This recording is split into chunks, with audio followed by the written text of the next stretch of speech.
The cosmic night was vast and deep, swallowing starlight, bearing witness to the Zerva Empire as it stood tall and expanded across 1,000 star systems.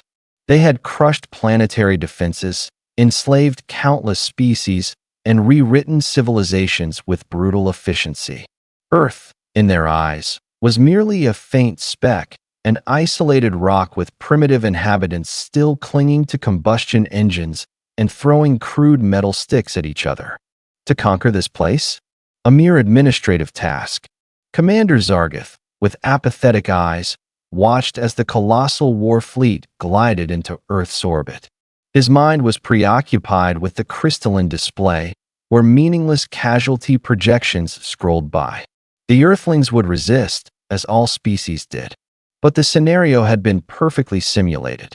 Their weapons would be detected and neutralized before even reaching Zerva armor. Their air force would crumble within an hour. Cities, if necessary, would burn by day's end.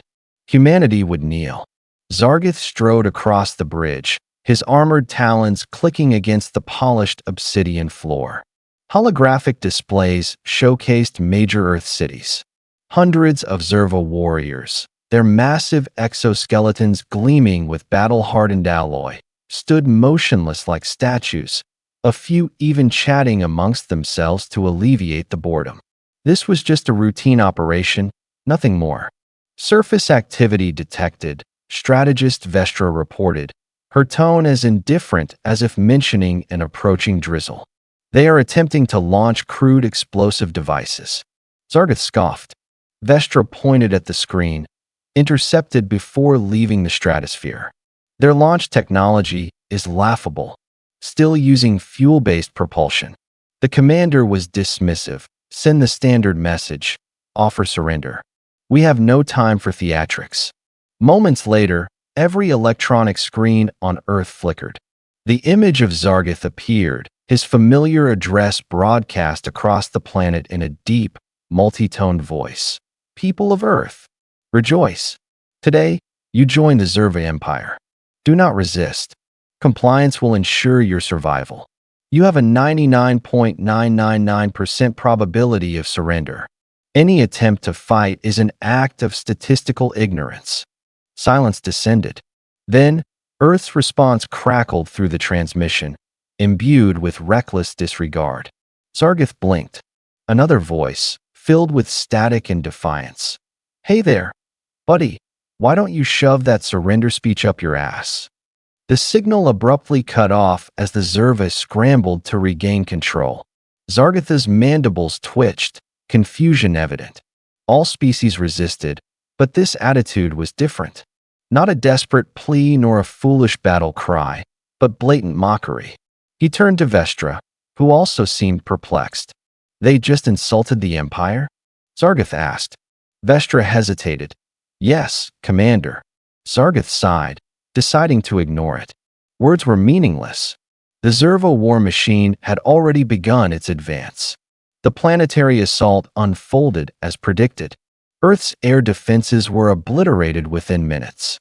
City grids collapsed as power plants were neutralized.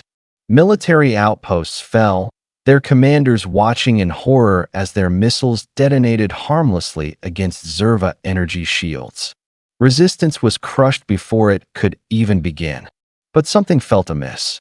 Zargath frowned as he reviewed the reports. The humans were losing, yes, but they weren't behaving as expected. Most civilizations facing defeat descended into chaos. Some fought desperately, others surrendered en masse.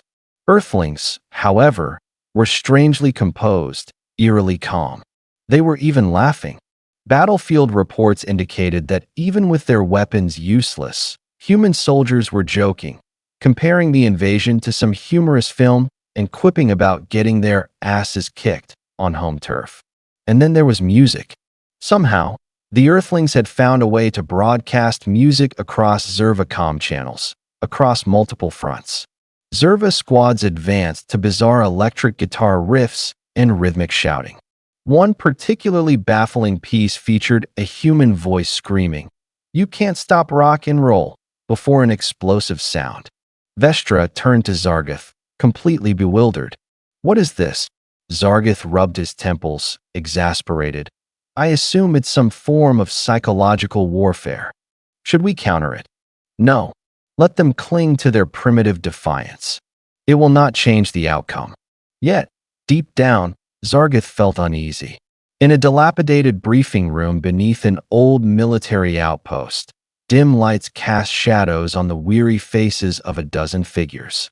They sat silently around a table, sipping cheap coffee and contemplating the grim reality of imminent annihilation. A middle-aged man, graying hair at his temples, eyes heavy with dread, sighed and set down his mug. Well, Sergeant Rex Nolan, he said, we're screwed. No one argued. Yeah, muttered Corporal Lexi Ghost Morales, her gaze blankly drifting across the table. Private Finn Hollywood Dawson smirked, leaning back in his chair. Hey, on the bright side, I always wanted to be in a Terminator movie. Looks like we're living the dream. Ghost snorted, bullshit. This ain't Terminator. This is War of the Worlds. Except we don't have any lucky bacteria to save us. Nolan pinched the bridge of his nose. All right, focus. Command sent us here because everything else has failed. Heavy weaponry useless, bombs pointless. But you know what isn't useless? Silence hung in the air. Then Ghost spoke up. You mean sniping, don't you? Nolan leaned forward, tapping a finger on the table. Damn right, I do. Hollywood raised an eyebrow. Boss, I get it. We're good snipers, but bullets ain't gonna work on those things. We saw the footage, everything just bounces off. Nolan's lips curled into a knowing grin. That's because they're aiming center mass. Ghost frowned. Center mass? That's standard combat training. Aim for the chest, biggest target. But us. Nolan's grin widened. We're not aiming for the chest. Hollywood's expression shifted from skepticism to realization. We're aiming for the head. Nolan nodded. The Zerva don't understand how we operate. Their whole empire relies on tech, shields, armor, big scary mechs. But all their defenses, they're not built for us. They're built for lasers, plasma, nukes. Not a $5 piece of lead moving at Mach 3. Ghost exhaled slowly. You're saying their armor is weak where they wouldn't expect it? Not weak. Nolan corrected. Ignored. They never designed their defenses for something as primitive as a sniper rifle. Hollywood laughed, shaking his head. You're telling me we're going to save the world with old-school ballistics? Nolan lifted his rifle onto the table, the sleek, deadly barrel reflecting the dim light. Damn right, we are. Ghost stared at him for a moment, then leaned back whistling. Well now, I want to see what happens next. The night air was still. The ruined skyline of old Chicago stretched out under the Zerva patrol lights. Their colossal machines prowled through the debris of human civilization. The occupation had begun. Resistance, as predicted, was minimal. Humanity's best weapons had failed before they could even fire. The war was over before the first human general had even issued a real order. Except, no one had told the snipers. Sergeant Rex Nolan lay prone atop a shattered skyscraper, his breathing slow, heartbeat steady, finger lightly resting on the trigger of his rifle. He had been in this position for hours, motionless, his body melding into the shadows. The weapon in his hands was no futuristic railgun, no top-secret, over-engineered piece of metal. It was a good old-fashioned bolt-action .50 caliber anti-material rifle, the same kind that had punched through tank armor for nearly a century. The Zerva were arrogant. They thought Earth was beaten. That made them careless. Through the scope, Nolan watched a cluster of Zerva officers gathered in the ruined city square below. Even at this distance, he could see their shimmering armor plates, their exoskeletons glowing faintly under the blue hue of their energy fields. The commander at the center was giving orders, gesturing towards a map, completely oblivious to his surroundings. They never considered someone might be watching, someone might be waiting. Nolan exhaled slowly, centering the crosshairs. One shot. One kill. The rifle barely made a sound. just a whispered hiss of displaced air as the suppressed round left the barrel, tearing through the night with nothing but the soft kiss of wind. No muzzle flash, no energy burst, no dramatic recoil. To the untrained eye, it was as if Nolan had done nothing at all. The Zerva officer's head vanished. 1 second the alien commander stood barking orders. The next his skull had been erased from existence. A fine mist of blackish ichor hung in the air for half a heartbeat before the body collapsed. Silence fell. A chilling silence, the kind that comes when a predator strikes so fast that the prey hasn't yet realized something is wrong. Nolan didn't move. He didn't need to. He'd done this too many times before.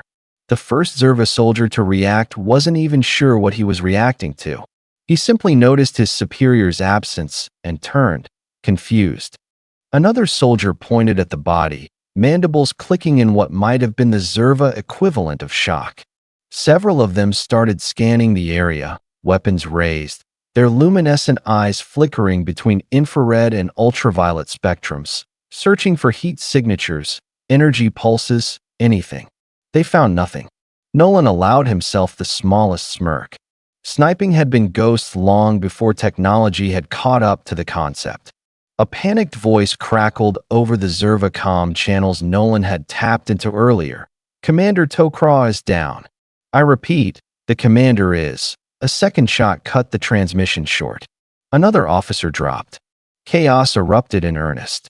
Zerva soldiers whirled around, weapons firing blindly into the darkness, desperate to find an enemy that didn't exist. Plasma bolts illuminated the streets in violent bursts, but they hit nothing. No energy signatures to trace. Their shields, their armor, everything had been designed for advanced warfare, for countering energy weapons and explosives, not for a single bullet traveling at 3 times the speed of sound. Impossible, one of them shouted. Where is the enemy? Nolan's earpiece crackled, Ghost's voice coming through, amusement lacing his usual deadpan tone. Well, boss, I think they just figured out we're here. Nolan exhaled, lining up his third shot. Took them long enough. He squeezed the trigger. Another Zerva officer crumpled, his body jerking backward as the kinetic force of the impact shattered whatever passed for his skull. The rest of the squad panicked. Some dropped to cover, others activated their shields that, to their horror, did absolutely nothing. Zerva technology was built on predictability. Their empire thrived on statistics, probabilities, algorithms that dictated the best course of action in every scenario. But this wasn't something their calculations had accounted for.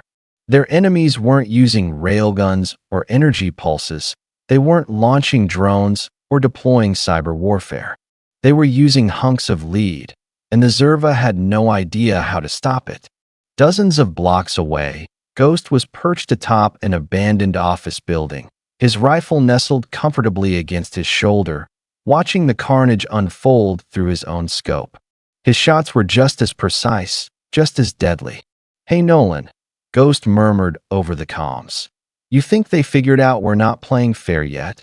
Nolan watched as the surviving Zerva frantically scanned the area, utterly lost, their radio chatter becoming more frantic by the second. They're realizing it, he replied. They just don't know what to do about it. Across the city, more sniper teams were taking their positions. The resistance had been shattered, yes, but not wiped out. In the ruins, hidden beneath the rubble, humanity's best shooters were awakening. Soldiers who had spent years being dismissed in favor of high-tech drone warfare, their skills deemed outdated and inefficient in the face of modern combat. Tonight, those skills were about to rewrite the rules of war.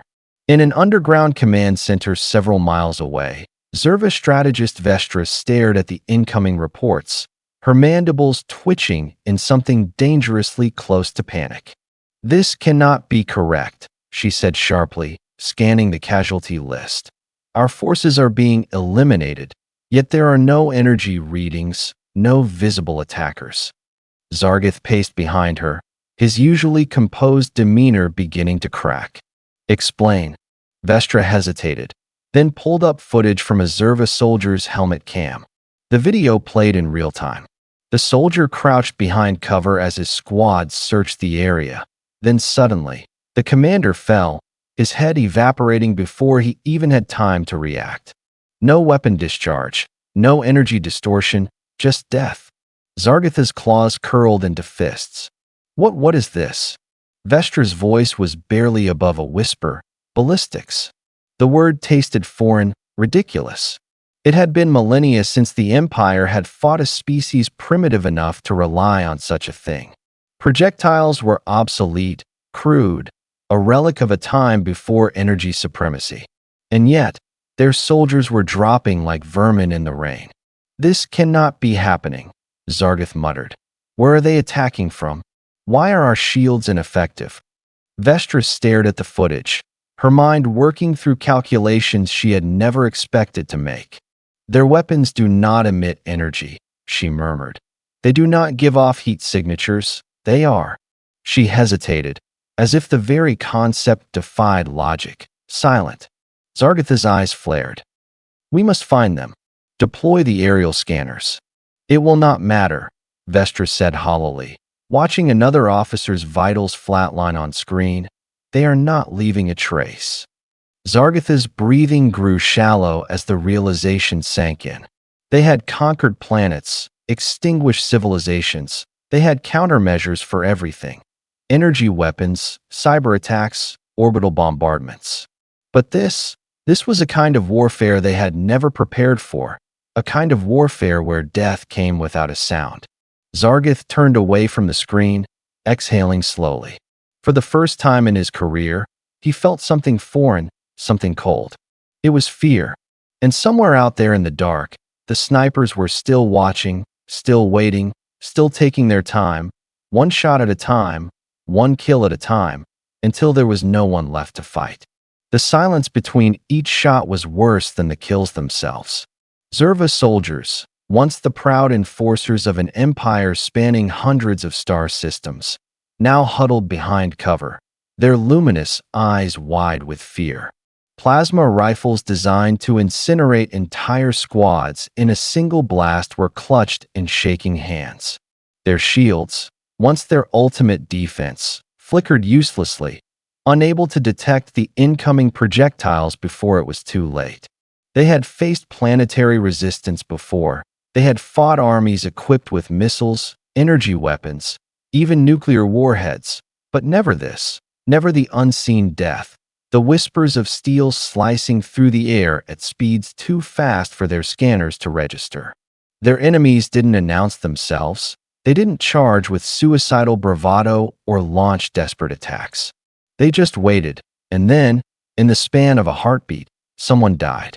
The officer in charge of a ground unit near what remained of Earth's capital had begun issuing a retreat order when the bullet took him just below the ridge of his helmet.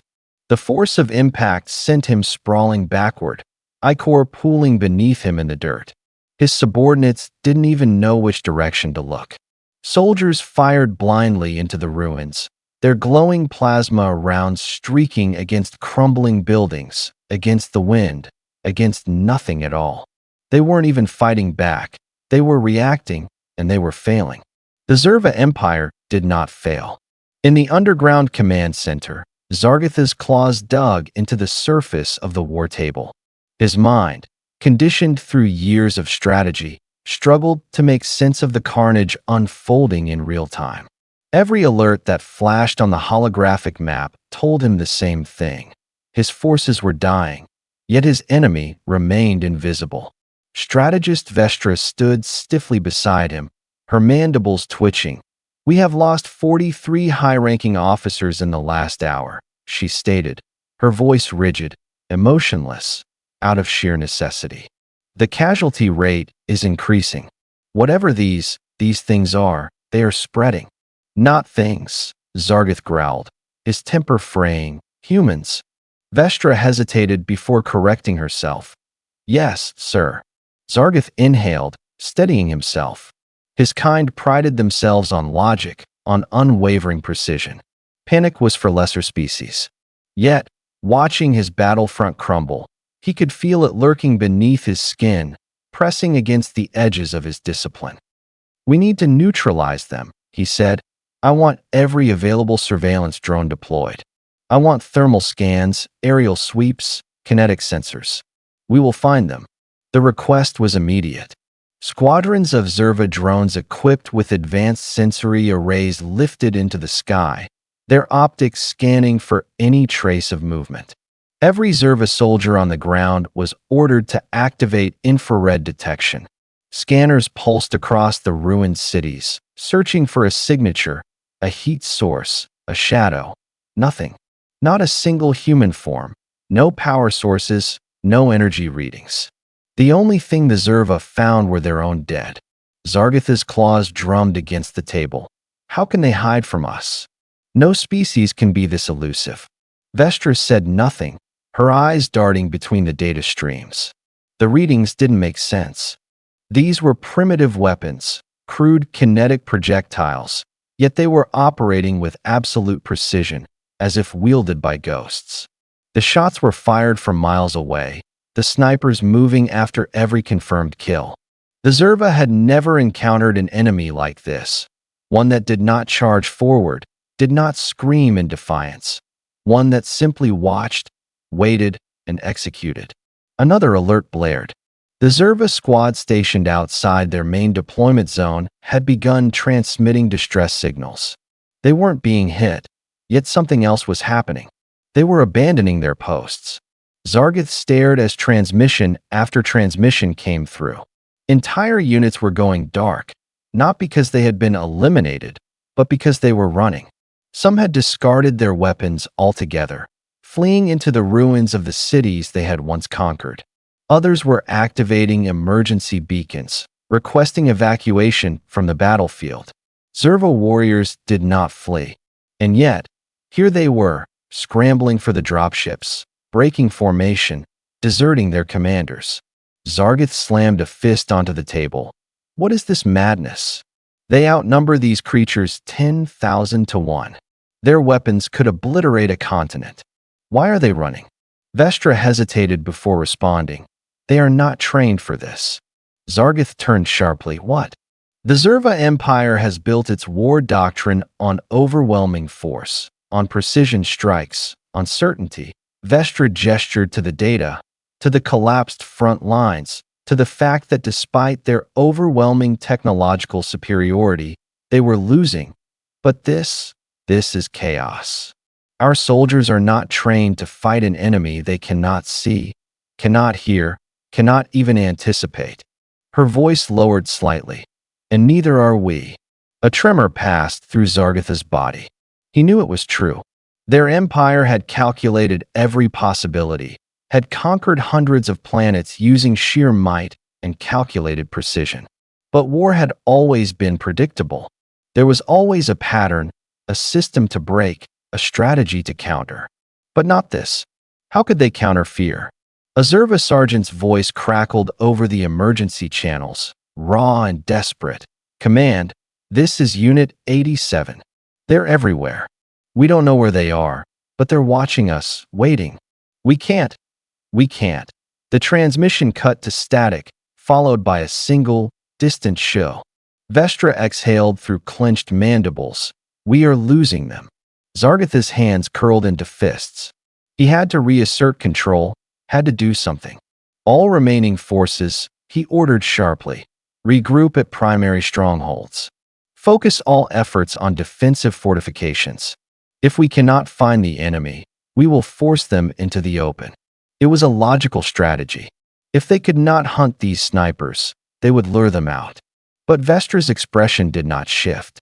"Sir," she began carefully, "what if they don't attack our strongholds?" Zargith narrowed his eyes. "They will have no choice." She hesitated before answering, her voice quiet. "Are you sure?" That question settled into the command center like a weight, and for the first time, Zargith had no answer. The snipers weren't engaging in battle. They weren't trying to reclaim territory or push back with conventional tactics. They were hunting Zerva.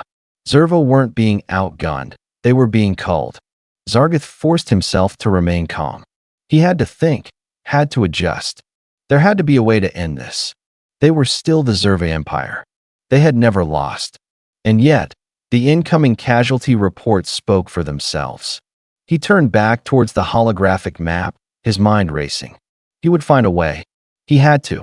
But across the city, hidden in the shadows, the snipers were already preparing their next shot, watching, waiting, and ready to take another piece of the empire, one shot at a time, one kill at a time, until there was no one left to fight. The Zerva Empire had never known fear. They had never faced an enemy they could not see, could not predict, could not quantify into neat probability curves and tactical outcomes. Now, their mighty forces huddled inside fortified compounds, desperate to escape the silent, unrelenting force that was dismantling them piece by piece. Outside the Zerva strongholds, the snipers waited patiently. Rex Nolan lay on his stomach in the ruins of what had once been a human suburb, his rifle braced against the crumbling concrete of a collapsed overpass. The air was thick with the acrid scent of burning metal, the distant echoes of panicked alien voices carrying through the night. Through his scope, he watched the Zerva encampment below. A shimmering force field encased the compound, its energy whirring in a steady hum. They were cornered, and they knew it. A lesser man might have found satisfaction in that fact, in watching the invincible brought low. But Nolan wasn't here for satisfaction. He was here to finish the job. Ghost's voice crackled in his earpiece. "You seeing this, boss?" Nolan adjusted the magnification on his scope, zeroing in on a Zerva officer pacing anxiously near the perimeter. "I see it. They're holed up like a bunch of rats in a coffee can." "Yeah," Ghost replied, still with his signature apathy, "which means they finally figured it out." Hollywood chimed in, his voice retaining that cocky humor even as the world crumbled around them. "Figured what out?" "Figured out that we're the best damn exterminators in the business."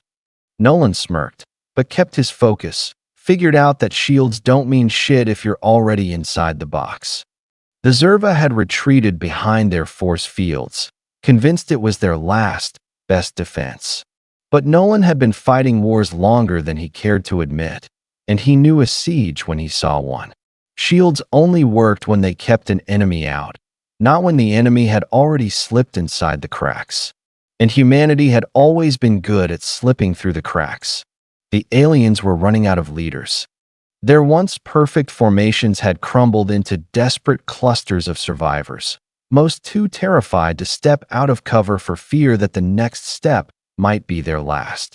The Empire had sent orders from orbit, screaming for its warriors to regroup, to fight. But on the ground, there was no fight left in them, only fear, only survival. Nolan watched through his scope as the officer barked at his soldiers, trying to re-establish control. It was the same desperation he'd seen in human commanders during hopeless battles, the last attempt to assert order when everything had already gone to hell. It never worked. The crosshairs steadied. The shot fired. The officer's body crumpled before the sound could reach his squad. For a moment, no one moved. Then, with perfect Zerva discipline, one of the surviving soldiers scanned the area, weapons raised, shields flickering into place. And then another shot rang out. Another Zerva fell. Panic erupted anew. Zerva soldiers abandoned their positions, scrambling for cover, their perfect formation shattered. Some opened fire wildly into the ruins, plasma rounds scorching empty air, their weapons useless against the ghosts in the dark. Ghost's voice came through the comms, calm and controlled. "Think they got the message yet?" "They're getting there," Nolan murmured. Across the battlefield, the other sniper teams were doing the same, erasing what was left of the Zerva chain of command, cutting them down so cleanly, so methodically that those who remained standing no longer resembled soldiers. They were prey, and they knew it. A Zerva warrior, once a proud enforcer of the Empire, tore the insignia from his chest and threw down his weapon. Another followed suit. Then another.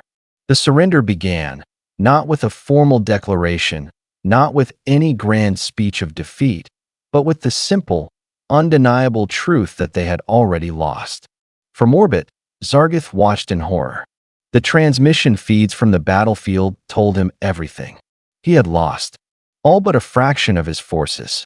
The greatest empire in the known galaxy had been undone, not by nuclear fire, not by advanced energy weapons, but by an ancient, primitive form of warfare that no Zerva had considered worth defending against. Snipers. Silent killers. The Zerva had built their empire on certainty, on overwhelming power. But this war had never been about power. It had been about patience, precision, and the will to strike only once, only when it truly counted. His claws curled into a fist. Initiate orbital bombardment. Silence followed. Then, softly, Vestra said, "Sir, there are no targets." Zargith turned on her, fury burning in his luminous eyes. "You think I care about targets? We will wipe them out now." Vestra's expression was tight, her mandibles twitching, but she did not hesitate. "Sir, our forces are still on the ground." Zargith's breathing was shallow. "And they are already dead." Vestra did not respond. She simply turned the display towards him. A series of red blinking indicators lined the screen. Emergency distress beacons. Zerva warriors activating their own extraction signals. Zargith's fury turned cold. "What is this?" Vestra swallowed, as if even speaking the words was an admission of weakness. "They are surrendering." The weight of it crashed down on him. The Zerva Empire had never surrendered. Not in centuries, not in all its conquests. And yet here, on this backwater planet, the impossible had happened. They had lost. The orders from high command would be swift, merciless. The Empire did not accept failure. Zargith would be stripped of rank, exiled, or worse. Perhaps, if he finished this, if he wiped out what remained of humanity, he could still salvage something. But there was nothing left to finish. Humanity had won. The comms crackled, and then a voice came through, not Zerva, human, a rough, battle-worn drawl, amused, confident, and worst of all, completely calm. "This is Sergeant Nolan, Rex of the United States Marine Corps. Well, what's left of it?" Zargith's mandibles clenched. "You boys put up a hell of a fight," Nolan continued. "Not gonna lie, some good hits, real nasty tech. If things had gone your way, we'd be the ones in the dirt." A pause. Zargith could hear the faint clink of metal, the easy, casual movement of a man who was not afraid. "But you lost." Zargith's claws dug into his palms. "Listen now, I know this is probably tough for you. What with the whole never-been-defeated thing," Nolan said, his voice dripping with humor. "But here's the deal. You pack up, you leave, and you never come back." Silence. Then, softly, Nolan added, "Because if you do, we won't be so nice next time." Zargith's entire body trembled with rage. But there was nothing left to say, no battle left to fight. The Zerva were leaving. Nolan exhaled, lowering his rifle. Across the battlefield, the remaining Zerva ships began to ascend, their retreat silent, their defeat total. Hollywood whistled through the comms. "Well, that was fun." Ghost snorted. "Fun ain't the word I'd use." Nolan leaned back, watching as the last of the alien fleet disappeared into the sky. "Guess that makes it official," he muttered. Ghost raised a brow. "Official what?" Nolan smirked, slinging his rifle over his shoulder. "We just became the first species in history to tell the Zerva Empire to go to hell."